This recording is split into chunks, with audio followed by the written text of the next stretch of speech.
Usa sa mga person of interest na pagpanglugos patay sa 28 anyos nga babaeng architect sa Davao City. Nadakpan sa NBI 11 atol sa operasyon ni ini. Kalabot sa illegal nga droga kauban ng PDEA 11 og Davao City Police.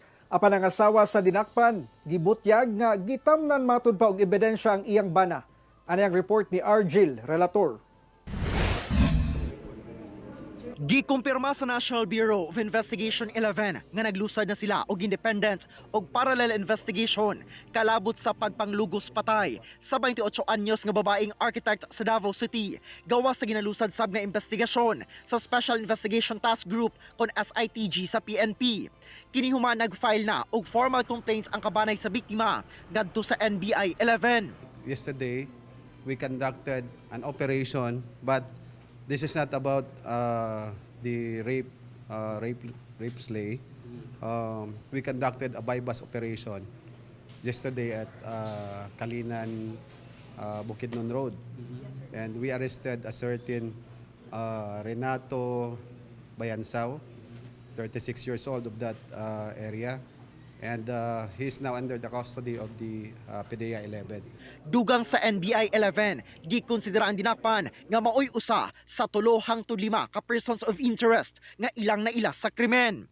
Naatay mga witnesses, dili pa magpaila as of this time, amo apang ginakumbinsi to come out into open para maghatag siya a formal na statement, no?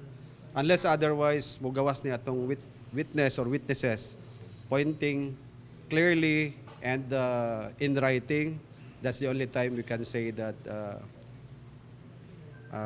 included na niya sa atong kaso. Apan gibutyag sa asawa sa dinakpan, pinaagi sa pagpost og pahayag sa social media nga kalit lang gisulod sa NBI agents ang ilang tindahan o gikulata matud pa ang iyang bana nga usa ka registered mountaineering guide.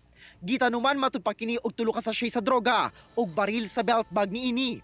Dugang niini nga wala sila'y ombak o bao-bao o dili matud pa kabalo magmaneho ug samang sakyanan ang iyang bana.